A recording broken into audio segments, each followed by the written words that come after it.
illegal drugs. There's a question about marijuana and dispensaries. Is there a partnership with the narcotics team to stop illegal marijuana dispensaries? Yes, there is. Our Narcotics Bureau has a team dedicated to marijuana eradication. The challenge we're having though, for every legal dispensary, there's 10 illegal ones.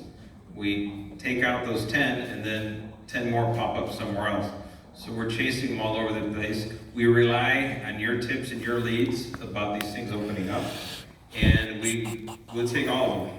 And our job, our challenge is to regulate and hold accountable the legal marijuana operations and get rid of the black market illegal operations. Not an easy balance, but we're working hard to do that. So you can help in any way, which is support us, let us know the problematic areas, anyone that you see. And does San Dimas have a... City of San Dimas has a strong ordinance, and there are no dispensaries in San Dimas. We know of several in the unincorporated areas. We have done enforcement there in conjunction with the county. Our own local team has been trained by narcotics enforcement and the district attorney's office to do search operations at those places. And I'll tell you, it's a challenge. The main challenge is that most of the violations are misdemeanors, and in most cases, those places are back open again within a couple of days and sometimes a few hours. I'm very encouraged that the county has taken, the Board of Supervisors has taken a strong stance on that, because in order for Prop 64 to be successful and to see the benefit of legalization in greater safety and safer products, and even perhaps that tax revenue that was promised, that the illegal dispensaries have to be dealt with.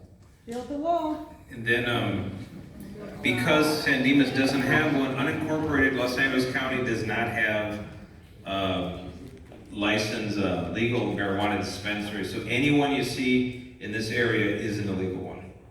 And we have other ways of shutting them down. We're now going through utilities, shutting off the electricity, shutting off the water. That puts a real big dent in the operations.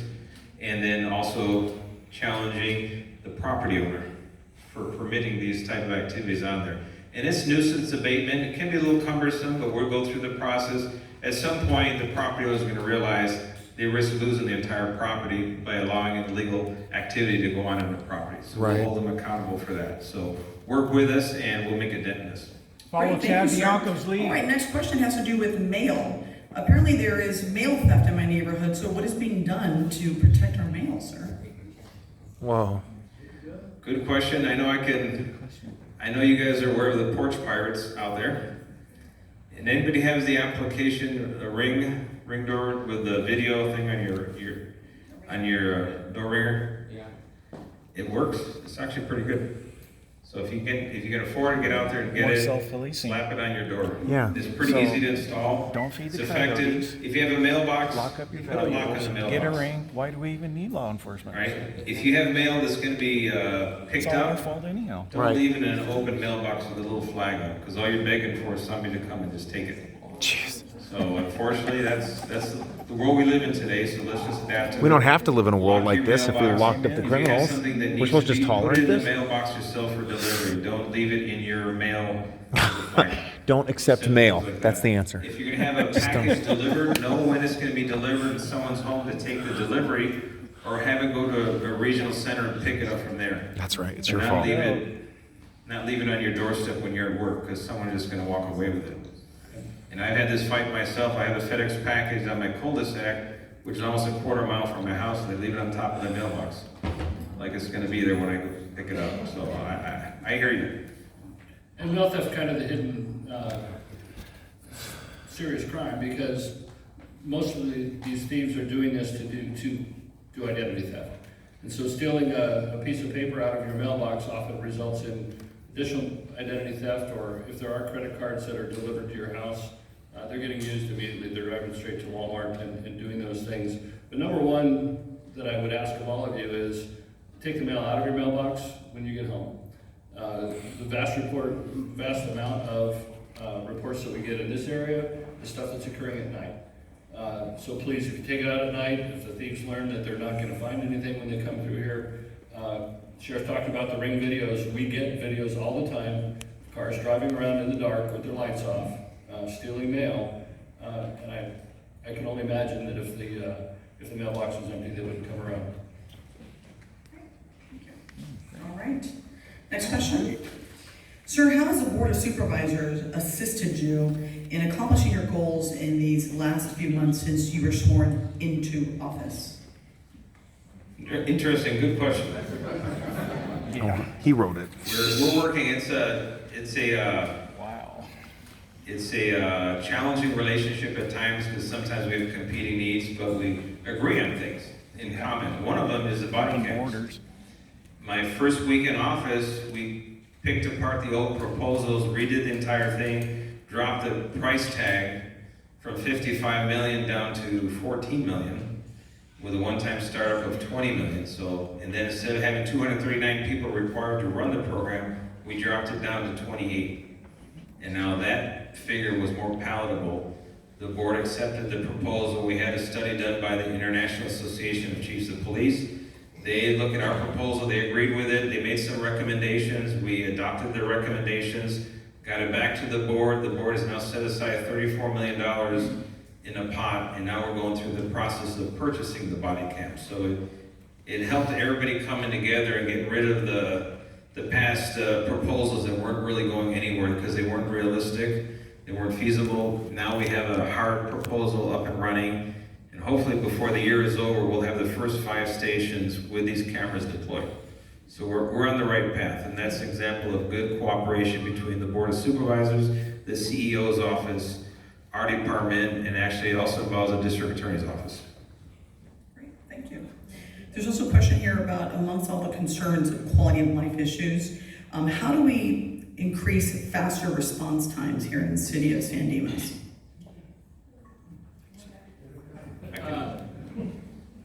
Sheriff can answer. Anybody here in the city of San Dimas think that we need an improvement in response times in the city? I think we're pretty good. I actually think that our particularly emergency response times are in the 3-minute range. When seconds count, the police will be there in 3 minutes. That's the problem. Which is why a CCW is what you need. Priority calls, meaning That's right. crimes in progress and other urgent crimes is just under 6 minutes. And most of our routine response times are under 22 minutes. Oh. Thought it was 3 minutes. I will tell you that we are somewhat challenged out in those unincorporated areas. We have a staffing level that is adequate most of the time. We manage those resources, but those are something like 7 minutes for emergency calls, 10 minutes for priorities, and about 34 minutes. So on average, a routine call is about 34 minutes. Some of that's affected by, we do cover the mountain areas, and so some of those drives are longer and take us more time to get there. The standards for these calls, for an emergency call, is 10 minutes. We're doing it in 3. For priority No, you calls, didn't. You it's said 20 6. minutes, and we're just under 6. And for routine calls, it's 60 minutes. We're at 22. So overall, we're about as quick as we physically can be without endangering the lives of people out there in the community, because you don't want people in black and whites, tearing through the neighborhood, at speed, breakneck speed. Some things that are also helping us reduce our response time is we're having every new deputy assigned to San Dimas Station is going to spend 4 years here. They're not going anywhere else. They're going to spend the 4 years here, which means they're going to know your neighborhood. They're going to know who you are. They're going to know how to get from point A to point B the quickest way, most efficient. And we're also hiring like crazy. We have an average of 69 applications a day coming in now. We're hiring anywhere from 20 to 26 per day that are coming in. So our classes now, we've increased from 8 to 12 per year. Instead of 6 in every class, we're up to 90. So what was projected to be a 15-year plan to resolve our huge crisis of missing deputies or vacancies, we're gonna have it resolved in 2 years, which is an incredible turnaround. A lot of that is because I owe it to everyone here in Tan and Green. was now not afraid to call family and friends or the people that meet on patrol, say, this is a good place to work. So when people are happy coming to work, they're gonna refer the job to their families and friends, and I'm gonna say the same to you. We're only hiring locally. We only hire within Los Angeles County. We're not recruiting out of state, we're not recruiting out of county. I wanna have our local kids become the deputies that serve our local communities. So that is gonna actually assist in the long term, short term and long term, to bring those response times down as physically low as possible. There comes a point, obviously, we can't be there like we would like to be at the time of the emergency, but we'll get close. Thank you. I have a question respectfully to that. Okay. Ever since we started calling the sheriffs, they've been there every time we call, so I'm really thankful. Also to volunteers, we've seen them patrol. The only problem I have is that we have a couple of problem houses, and somehow the neighbors that are having petty theft, or they're seeing the videos, cops get there late, they're becoming what we call them vigilantes. So now people are taking matters into their own hands, and that's scaring me. So it's not that you guys are not responding, it's because now the community is getting outraged and getting angry, and unfortunately it's in front of me. So I've had several incidents where people are taking matters into their own hands, and that's scaring me.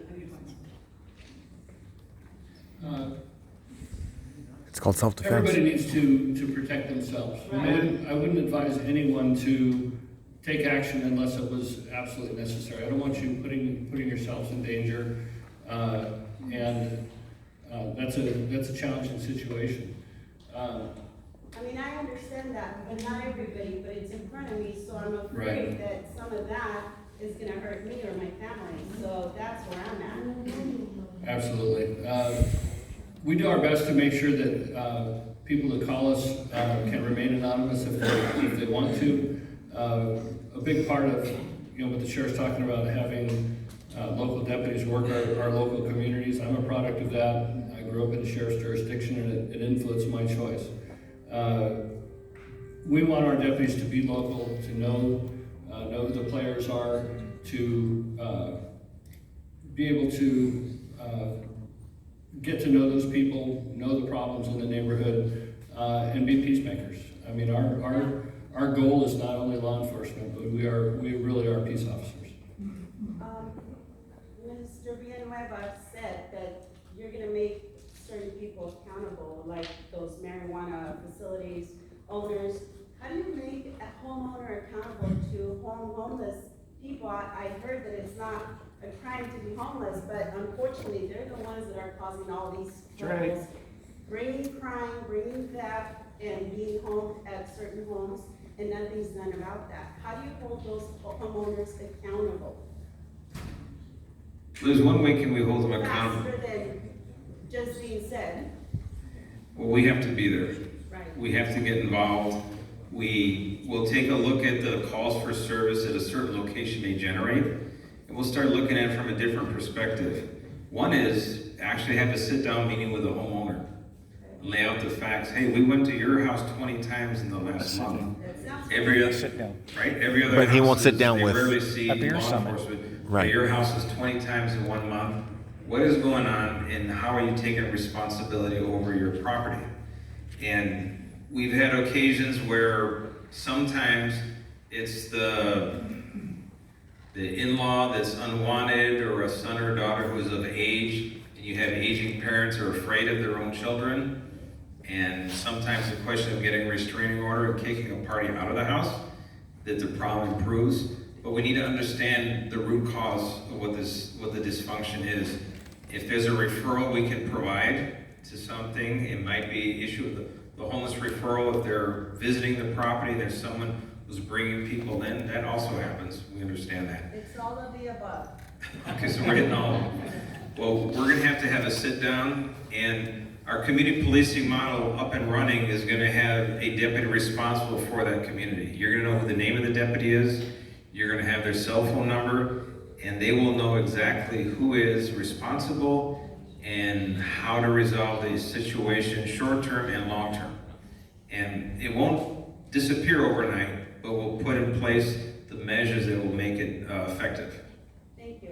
Thank You- For the record, can we get these? Great, so I want to make sure that we get, I'm trying to get in as many questions because it's about the town. You had a good question, so before I go to this one, A quick question in regards to the unincorporated areas. okay, unincorporated areas. Unincorporated, how many units do you have patrolled per shift? I heard there's only 3 units serving the unincorporated area. How many units This is a patrolled question per about how shift many in people are serving the unincorporated unincorporated area. And I want to know What what can be done to increase that. can be done to increase that? Yes, Okay. and I reside in Covina, unincorporated Covina, so it does take a long time for a sheriff to come out from that unit. From San Diego to Covina, okay? You are correct that in the overnight hours, there are only 4 deputies out in some of the unincorporated areas. Part of our contract model is if there is an emergency, the closest unit will respond. But you need to understand it's not like a fire station where if there's a call in Covina, we have to drive from San Diego to Covina. Those units are out in your area all the time. That is where they patrol. It is at least 8 miles from the station out to, say, the west end of the Covina area. So we're not driving that distance the whole time. We do have units that patrol those areas and that are assigned to those areas. In the evening hours, it's at least 10 or 12 deputies. And then, during the day, there's at least 6 or 7. So it's, certainly every business would love to have more employees. And at some point, you decide that for economic reasons, you just have to have the right number of employees. Certainly it's a question for our elected officials, and they have to decide where in the county they want to put deputies. We are fortunate in this area that we have better staffing than many other areas of the county. The unincorporated side, and this is where I'm gonna dime off your local board of supervisor, your supervisor, you need to let them know this. I'll give you a little piece of information about our department. We're one of the least staffed police departments in the entire nation. We have the same population that we're responsible for as the city of Chicago. They have 12,500 sworn employees. Our patrol presence is the same population. We have 3,500 deputies that do it. They're 285 square miles, we're 4,700 square miles. Yet they have more murders. So that kind of gives you an idea how few and far in between all these deputies are. So they're running around with their hair on fire at times. And I will not mind at all if you call the board of supervisors and explain to them, we need more resources for our community. And I will second that motion. How about no sanctuary state? How about no illegals? How about deporting illegals and working with ICE? The last question will be, under your leadership, how do you define community policing? Oh, brother. Good question. Good question. Simple answer. Community policing is about building relationships. Oh, good lord. How about with ICE? Yeah, that's a great relationship. Police and the community working together as one. The sheriff's department is your sheriff's department. Working with ICE? You are the stakeholders and the share owners of the sheriff's department. When we're all working together, With we ICE? know each other. Those deputies work in patrol. With DHS. My goal is that you know who the deputy is who patrols your community. Remember that Mr. Rogers song, "Who Are the People in Your Neighborhood"? Oh, God, People really? You meet every day when you're walking down the street. I want you to know. I can tell you, Mr. Rogers wasn't illegal. Yeah. To know who you are, and you, everyone. And if you have Mr. a Rogers family didn't break that into my has a country. challenge, you have a vulnerable somebody in your home, be it a senior citizen, a disability, dependent adult, anything, autism, whatever the situation would be, someone on psychiatric medications. Those are the ones that can be challenging, sometimes scary. When the deputy know who they are, so that call comes in on their mobile digital computer. You know what's scary? Oh, I know. MS-13. I know who the parents are, and they're already de-escalating, deconflicting How many people the did they problem, dismember figuring and out, throw okay, their let's body see parts who's off the available. cliffs? How many? And all these things I happen. don't know. They don't actually know, Quick, but when they we know who it is. actually arrested When we're 23 of unknown, them we don't last know week. each other. 20, They have to 23 figure the of them. entire thing 22 out of them from were here scratch. illegally. So community policing is making everybody. I wonder how know each many other and of those building misdemeanors they committed. That's right. And I The know ones it's that we not, arbitrarily took like off we the see list, in 50 of them. TV and there's all those police series where you have a shooting, a crime, and it's all solved in 60 minutes with commercial breaks. In real life, it's simple, it may sound boring, but it's building relationships. Back in the old days, prior to deputies getting into radio cars, prior to radios, phones, computers in the vehicles, there was a lot more communication that occurred face to face. Yeehaw. But as all this communication equipment kept getting bigger and bigger and more involved, we created a lot of distance. Now we're going to start breaking that distance down, coming back together as one, and that's how we're going to become a safer community. Would you Okay. please address the racial profiling here in San Dimas? As an African American woman, I've had children playing on my block where there's always that one family on the block who complains about everything. 4 units show up to my house where there's a number of kids playing basketball, friendly, good, great neighborhood, great street, but 4 units show up to talk to my adolescent son. What message does that say to my black son that he's a threat to society No, it because he's doesn't. black, and he'll show up at my house? I go for a walk on Walnut in the evening with my son, who's now 6'3". He's buff, he's athletic, and I get tailed by the police. Well, I appreciate every single one of you. I really do. You know, and I appreciate the work that you do. But the ones who follow me and my son, when I'm walking down the street, it terrifies me. I come from Altadena, so you know their reputation. I come here and it's better, but I'm still worried about my son making it home from work late at night when he gets off at 12. If he has to ride his bike or if he has to walk. And I need to know that my son is going to make it home safely. Thank you for your concern, sir. Very good question. One thing is, and they say in Spanish, here we go. when you know each other, you learn of each other. We have to learn who your son is. Your son has to learn who we are. We're Why are you breaking- assuming hold he on. speaks Spanish? Oh, yeah, I We're know. breaking down barriers of communication. We're But you don't want to teaching communicate with the ICE. academy about racial profiling. We're teaching about implicit bias.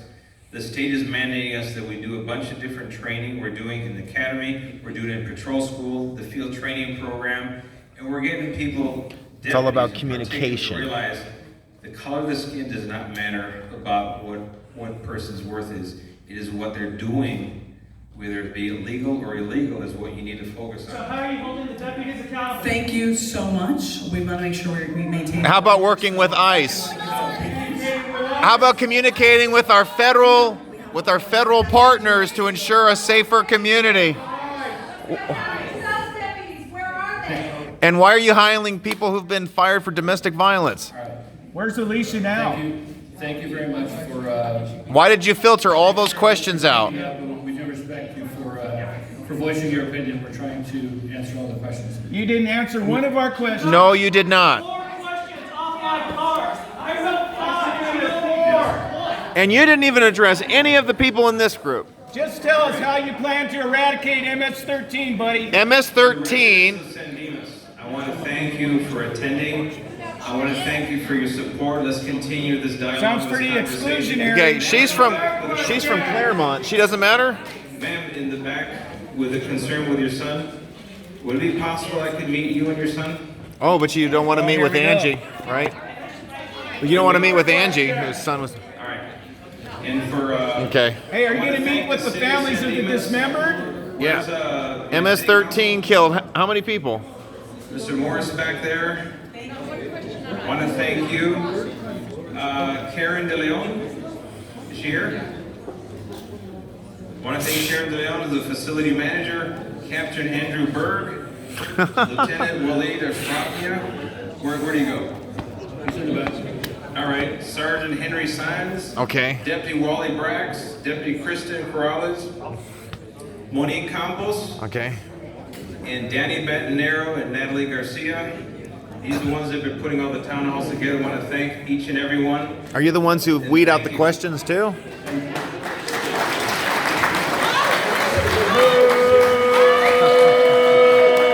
Boy, what a coward. Okay.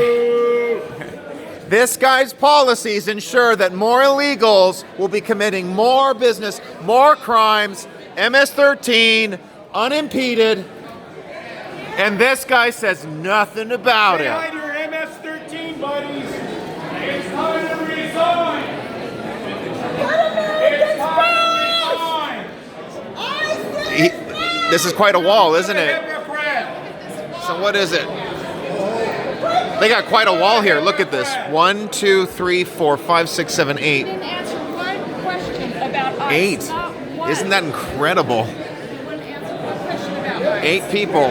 This lady's like trying to block you, but it's not working. That's pretty funny.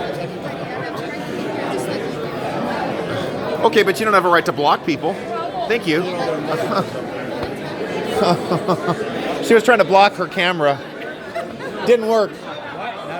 Not one. Didn't want to address the MS-13 massacre. How many? 23 were arrested. That's what I just learned. 23. Did you see how quickly he ran out of here, too? That was disgusting. He filtered all your questions. I expected to hear one of them. They were picking and choosing. But he had the question about the coyotes. Yeah. You know, here, in the city of Torrance, we've enacted a trap and kill. We kill them. Yes, you can do that. You can kill them. That's what we did in Torrance. We didn't put up with it. So why can't the sheriff's department do the same thing?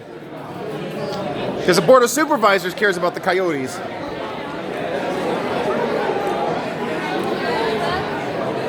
see you at the next one. Wow, he ran out really quickly, didn't he? He didn't answer one hard question. He doesn't feel very transparent, does it? Look at the guy just ran out of here like a chicken. He just like totally darted out of here.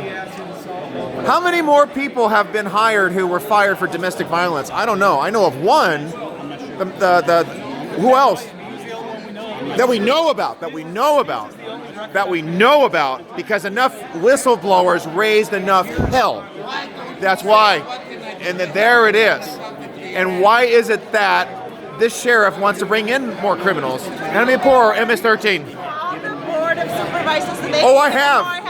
I have. Go help them and patrol. Here's the deal. It shouldn't be my job to do his job. No, but it's That's it. Oh, no. You just said it is my job. Wrong, lady. Wrong. And here's the worst of it. Because he is allowing more foreign nationals to come in here committing every... Why are you blocking... Look at this guy blocking a woman. She's a strong woman who could speak for herself. Why are you preventing that? So, good. So don't let him block you. There you go. Dismembering people is the problem. MS-13 cutting bodies up and throwing them over a... No. He's not helping. He has cut off complete communication with the federal authorities. Let it go. He has cut off communication with federal authorities. So you don't speak English? Is that the problem? Got it. Wait a minute. I thought you weren't listening anymore. Villanueva's a liar and a criminal. And he's actually undermining these officials too, by the way. We don't need to import. I know. Go away. Bye. Leave. You don't know. You don't understand? Not one ice question. Nothing. Not one ice Illegal immigration and criminals. Hey, sir. How about this? That's what he's doing. Hey, so what about this guy's life doesn't matter, huh? Illegal killed this kid. Excuse me. You, the Marine. I'm talking to you. This kid was killed by an illegal. Do you care? This kid was killed by an illegal. Look at it. He doesn't care. Got it. That's fine. At least we got you on record that you don't give a damn. But don't pretend you care and raise your voice at us because a kid's life was massacred in Salinas by an illegal. And this guy foments the same policies. 23 to 25 Americans are killed by illegals a day. That's the average. We don't know. There could be more. And with the illegals he's allowing to stay, I'm sure that number is going to go up. And all the illegals are to come to LA County. There's no more weed for the people. It is weed for the illegal aliens. Yeah. What the hell?